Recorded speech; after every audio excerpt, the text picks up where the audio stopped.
Welcome into the Inside Scoop. We are live from Nashville, Tennessee, and today is May 7th. I'm your host, Josh Newberg. What a week of recruiting it's already been. We saw the number one quarterback in the country come off the board, and we got more decisions coming soon, and there's a couple big ones. We got a lot to talk about today. But guys, do me a favor before we get started. Hit that subscribe button to the On3 Recruit channel. I'm trying to get this thing to 100K, and we're almost there. Jump on board, hit subscribe. So, today's show, we're going to talk a little Miami recruiting, Oregon. I'm going to have On3's Charles Power on to give his opinion on Jared Curtis. But first, let's talk about the biggest developments in college football over the past week. And there's one big one, and we're going to start.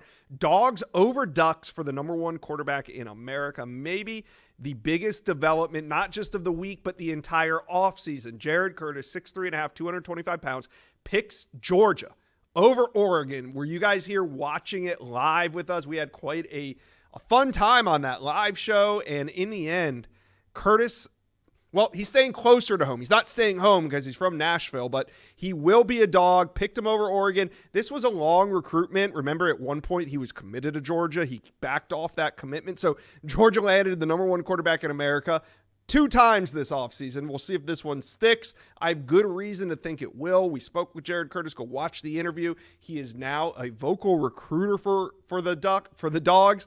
And at this point, Georgia, they're eyeing the number one class. More on that in a minute. All right, let's move on. UGA now pushing for the number one class. On Monday, they moved from 17. Yeah, Georgia was outside the top 10. With one commitment of Jared Curtis, they moved from 17 to 7, and now the focus turns to Jackson Cantwell. He's the number one player in America, the number one offensive tackle, and next Tuesday, he comes off the board. But where will he end up? Well, let's take a look at his top 6. You got Ohio State, Missouri, Michigan, Miami, Georgia, and Oregon. Now, here's my take. I think there's 3 main contenders. I got Miami, Georgia, and Oregon. But if you really dial that down, I think it's 2. I think it's Georgia and Miami. I think Oregon maybe on the outside of those 2 looking in. Now, the experts, they've been saying Georgia, but there's some Miami buzz starting to creep up as we are less than 1 week away. We will find out on Tuesday. All right, we got a new 5-star prediction from Steve Wiltfong, and this one's a bit of a surprise. If I told you Steve made a prediction on a 5-star Cali QB named Ryder Lyons, you'd probably think, oh, he put in a pick for USC. But that's not it. Moments after Jared Curtis announced his commitment to Georgia over Oregon, Steve dropped a shocking prediction. 5-star Ryder Lyons to the Ducks. Yeah, after missing on a 5-star, the Ducks are now trending for another. And when you're Dan Lanning and company, that's how you do it. You miss on a 5-star, you back it right up with another 5-star. So we'll see what happens with this one. I'm not counting USC out yet, but Ryder Lyons is gaining traction with Oregon. All right, the race for number one is heating up. USC jumped into the lead last Monday, but for how long? I see it as this. I think there's 3 teams right now that I'm keeping an eye on when it comes to the battle for number one. Obviously, Georgia going from 17 to 7 after Curtis. They now are right in the mix, especially with Jackson Cantwell deciding in less than a week. I don't think Jackson Cantwell will push them into number one, but it puts them on a track for that number one spot. Also, watch Ohio State at 3. I mean, no offense, Ohio State fans, but they've barely recruited so far because of this national championship hangover. I kid. But here come the Buckeyes. The staff is on the road right now, and we got some major commitments coming up this summer for Ohio State. So watch out for them right now, sitting at number 3. And then I'd say Texas at 13. Yes, not even inside the top 10, but they weren't inside the top 10 last year at this time, and they ended up finishing number 1 as well. So watch Georgia, Ohio State, and Texas. But of course, don't count out USC because there has been no team on the recruiting trail hotter than USC. I mean, from beginning of the cycle to now, there has been no lag, all gas, no breaks. Watch out, USC in that number 1 spot. They can definitely hold on to it. All right, those are the major developments that I've seen this week. You guys let me know what is cooking in your world. Comment section below.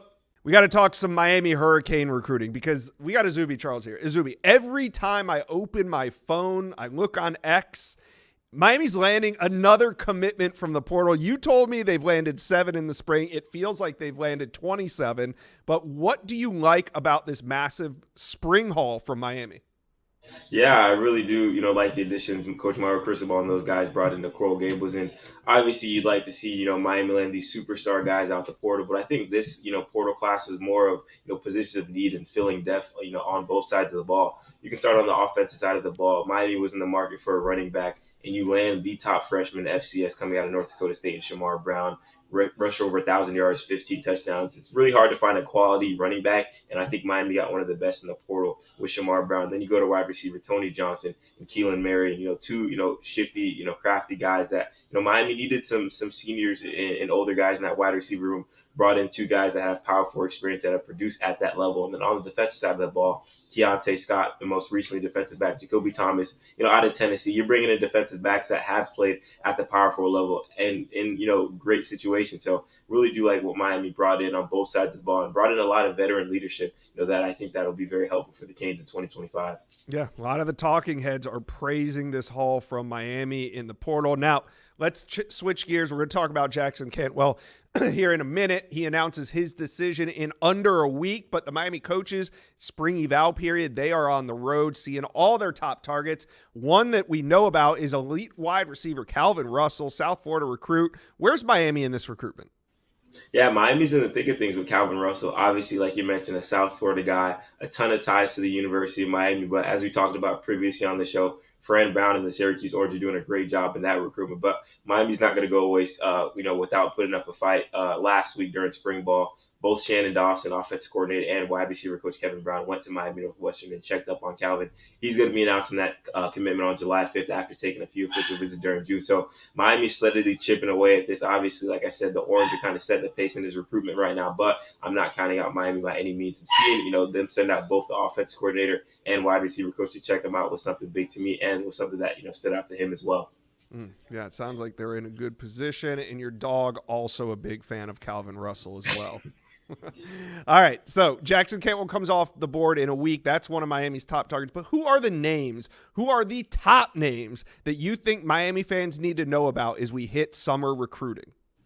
Yeah, another South Florida prospect is Derek Cooper out of Chaminade Madonna. We all know that Miami wants to take 2 running backs this cycle. Already have Javian Mallory, 4-star out of West Boca, but Derek Cooper is one of, if not, the top running back target remaining for the Canes, and the guy that Miami really likes. And moving up to Georgia, Hezzy Kent, big time tight end prospect. Some list him as an offensive tackle. Hurricanes really love what he can do as a tight end, kind of Darnell Washington type of guy, just a big bruiser that can do it all. And a guy that just committed to USC. I know Miami fans have heard this name a lot. Kenai Pepe out of IMG Academy. Yeah. Canes are all in on this offensive line class this year with guys like Cantwell, like you mentioned, but Kenai Pepe is up there with him as well as one of Miami's top targets. Obviously committed to the Trojans, but Canes aren't going to let that go away anytime soon. They're going to continue to recruit Kenai Pepe. So those 3 guys I feel like are some guys Canes fans should know about as, some of Miami's top targets in this class. All right, now let's get to the biggest top target that Miami fans are focused on right now. That is Jackson Cantwell, going to make a decision next Tuesday. And the On3 offices are back here, Zuby, and there's some buzz that Miami's in this thing more than maybe some are giving them credit. How do you feel right now about where Miami stands with Jackson Cantwell? Yeah, I feel really good after, seeing Coach Mirabal make his way up to Nixon, Missouri, and kind of have that final sit down with not only Jackson, but his entire family. But, this recruitment has kind of been a ping pong match, just a back and forth with, these teams kind of, fighting over Jackson Cantwell, obviously with purpose because he's the number 1 prospect in that 2026 class. But earlier this spring, we saw that the momentum was with the Canes when he, took that multi-day visit down to Coral Gables, and then, Oregon takes some momentum, and then Georgia seems like the team to beat right now. But I'm never counting out Coach Cristobal and those guys when it comes to a prospect that they covet as much as Jackson Cantwell. And now we're just in a wait and see mode. Like you mentioned, could announce his commitment in less than a week's time, and I'm super excited to see where he, eventually lands. And like I said, not counting out the Canes by any means. And I think Miami can get it done, but it's going to take a lot to land the number 1 prospect in the 2026 class, which I think they'll be able to, do if they really, put all their cards on the table.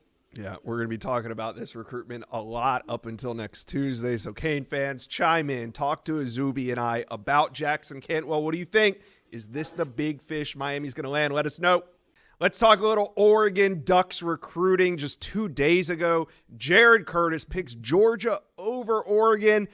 And I will say we're in a bit of a cold streak here for Oregon. Max, you actually wrote a story on this on the front of scoopduck.com right now. So the question is, it's in the headline of your article, when will this skid end for the Ducks? I think to answer that question, you have to keep in perspective where we are in the recruiting calendar. The easiest answer that I would probably give to you is that it would maybe be in the June, July timeframe, either during or after official visit season. We saw Oregon make a pretty good run last year in June. And then I think you also have to look a bit further down the line in November, December, around the early signing period, when Oregon really likes to make their push for some of these top targets on their board. Some guys come out for official visits during the season, although the popular strategy right now is to take them during the summer. But Oregon loves to get guys on campus for games at Autzen Stadium. They did that for the spring game, and that environment really resonates with recruits. So I think that it's a little bit of a two-part answer. June, July after OVs, a lot of these guys want to come off the board before their senior season start, Josh. But I think also you have to look down the line for some of those cream of the crop guys like a Naeem Offord, like they had last year, that want to kind of play it out a little bit more and maybe go until that final whistle.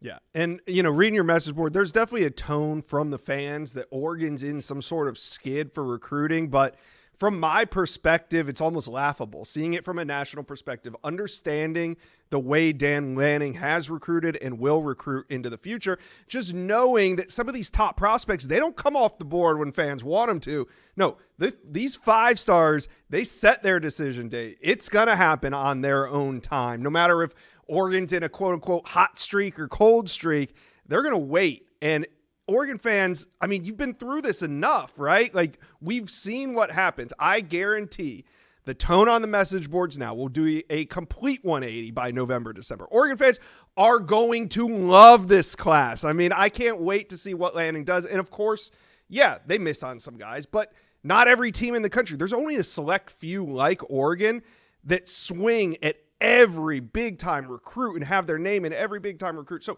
they're only, you only sign 25, 30 guys. They're not going to sign them all. So we're going to move forward with this. And I just know that Oregon fans, you're going to enjoy the class when it's all said and done. So go crazy now, be upset, do whatever you want. It's a message board. All right. New prediction on a 5-star quarterback, Steve Wiltfong, Justin Hopkins. They join forces in this one. But first, we got to talk about a new offer at the quarterback position. 2 days ago, Jared Curtis off the board. Oregon extends a new offer today at the quarterback position. Tell us about it. Yeah, this was an intriguing storyline to kind of wake up to, Josh, in the early morning hours on Wednesday. Looks like Oregon offensive coordinator Will Stein is on the road. We saw that he was in Baltimore to see Emmanuel Iheanacho, the 5-star plus offensive tackle that Oregon's going after. Then he made the trip back to the Midwest and was in Cincinnati to offer 4-star quarterback Matt Ponatoski, hopefully I'm saying that right, out of Archbishop Moeller in Ohio.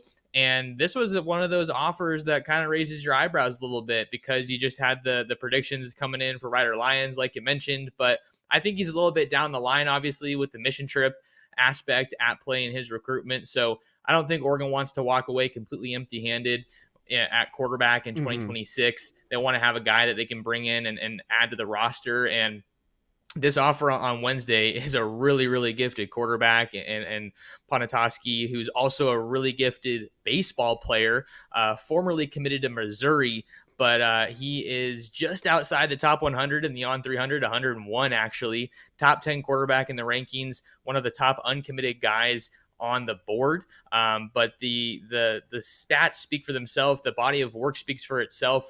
4,200 passing yards as a junior, 58 touchdowns against just 3 interceptions. Mr. Ohio, Gatorade Player of the Year in Ohio. And you have to think that he was also in the running with Tavian St. Clair, who the Buckeyes signed last year. So this dude is right there in terms of top talent. And if you're in that territory, I think you're in good shape if you're Oregon.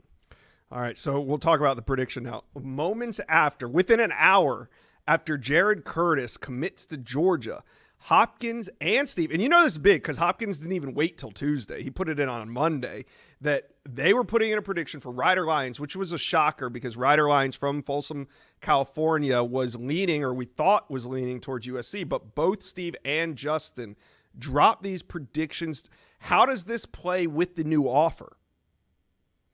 I don't think they're necessarily related, I would say, Josh, because of the mission trip that we obviously mentioned. I think that kind of makes Lyons a little bit more of a 2027 recruit. But I think that these two, they're playing with each other in some positive momentum for Oregon. We have to obviously see if the new offer takes a visit. Ponatoski. I really got to make sure I'm saying that right. I'm sure I'll be saying it a whole bunch over the next week or so. But if he comes out for a visit in Eugene, I think that'll be something that certainly raises a few eyebrows. I would think that the Ducks could at least get him on campus. That, of course, depends on what his decision timeline looks like. But with Lyons, I had my RPM pick on USC as well, but that was back in the fall before the Trojans flipped Jonas Williams from Oregon. I think it's probably looking good for Oregon. I know that Steve reported that BYU was a school that was in the mix heavily there. BYU is another school that I've heard, as well as Ole Miss in the Ryder Lyons recruitment. He's been on campus at USC. He's been on campus at Oregon this spring. And he is certainly one of those guys that is kind of making his decisions on his own timeline. Was also playing some basketball for the Bulldogs this winter. So he can do it all. And Lyons is a terrific talent. So we haven't seen Oregon lacking elite quarterback talent in the past couple of seasons. And if they're going to continue recruiting these guys, I don't think they're going to in the future.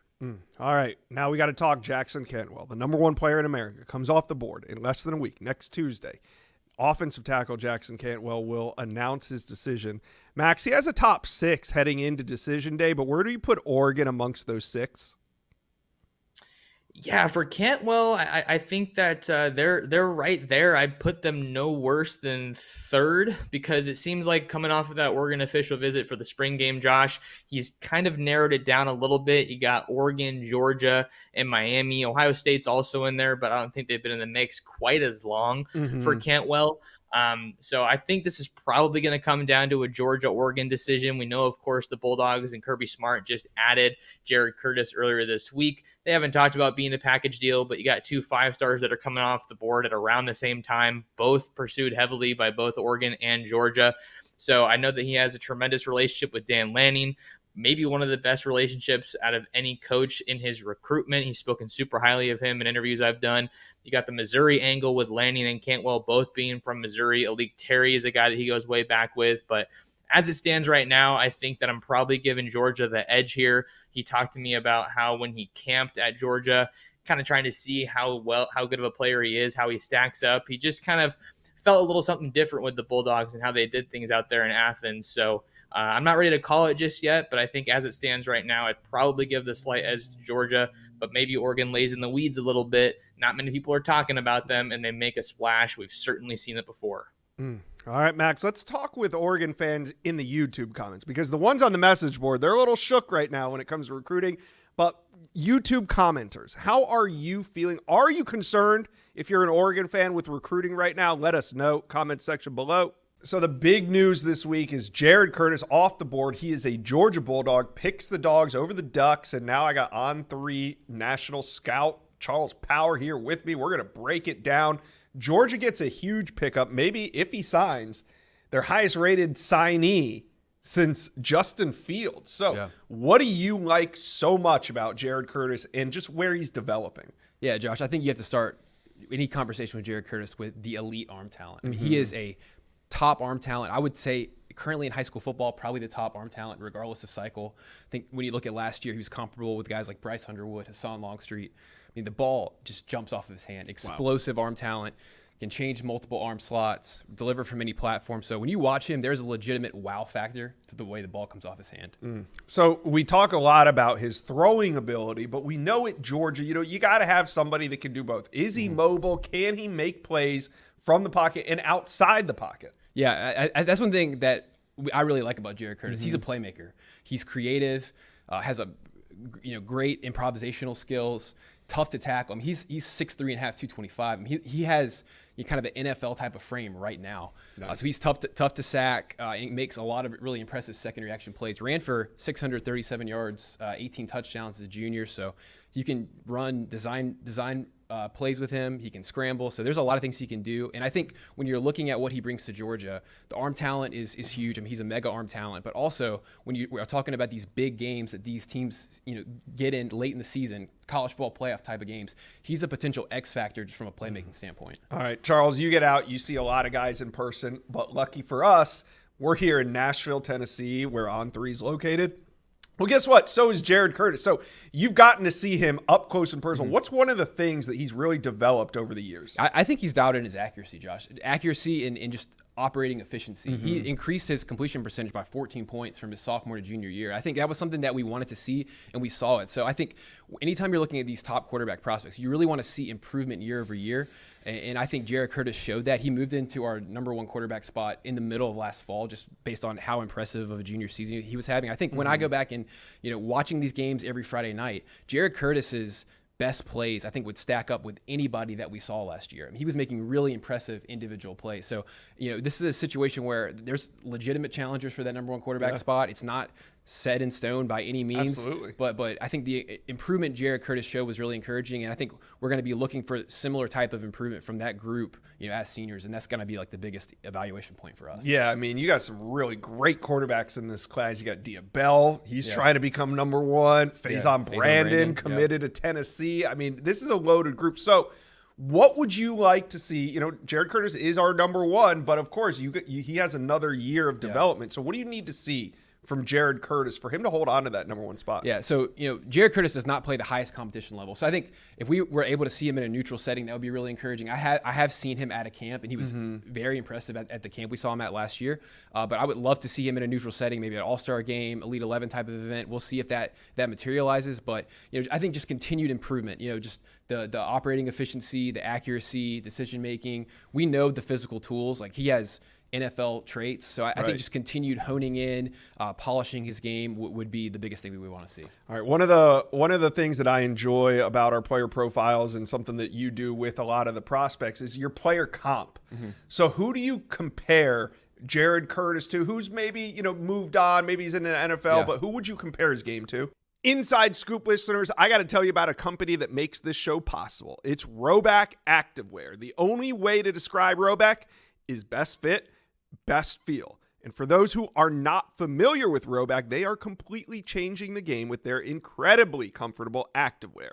Rhoback has released so many items within their new licensed game day collection, and it's our favorite. With novel polo designs, clean hoodie, and quarter zip designs from some of your favorite schools, it's definitely worth checking out. Nobody else in the market is pairing these level of custom designs with this quality of activewear. Rhoback's everyday shorts or their Delta Performance pants are the perfect pairing as well. They are both super comfortable. They have an elastic waistband and a great fabric that is made to have the appearance of a nice short look, but the comfort for everyday movement. Rhoback also has been proudly leading the NIL charge, having signed partnerships with multiple college football stars, past and present, and are becoming the go-to brand for college athletes across the country. So use code JOSH on Rhoback.com for a generous 20% off all new custom orders through the end of this week. Let's spell it out for you. RHOBACK.com. That's 20% off all performance polos, shorts, and more with promo code JOSH. So our player comparison for Jared Curtis is Matthew Stafford, and that's one you don't make lightly. Matthew Stafford, I don't think gets talked about enough. He was a generational quarterback prospect, really the best quarterback prospect to come from high school football over like a 10, 15-year span. So that's a lofty comparison. You're talking about a number one overall pick, Super Bowl champion. So, I think Matthew Stafford was a bulletproof prospect. And I don't think Jared Curtis is quite that level yet. But I think when you look at the arm talent, very comparable. Jared Curtis is bigger than Matthew Stafford at the same stage. I think the movement skills are similar. Matthew Stafford was a very creative, playmaking type of quarterback at the high school level. So I think there's a lot of similarities, and I think when you look at what the impact, type of impact Jarrett Curtis can make at Georgia, playing for Mike Bobo, same coach that recruited Matt Stafford to Georgia, I think there's a lot of parallels there. And I think if you're a Georgia fan, I mean, if any career like similar to Matthew Stafford, you'd go for it. You'd be turning backflips. So absolutely. So I think that would be a kind of a best case scenario type for Jarrett Curtis. Well, he seems to be trending in the right direction in terms of development. Now he's a dog. Now he's going to help recruit. UGA fans, talk to Charles and I. How you feeling about this one? Let us know. Comment section below.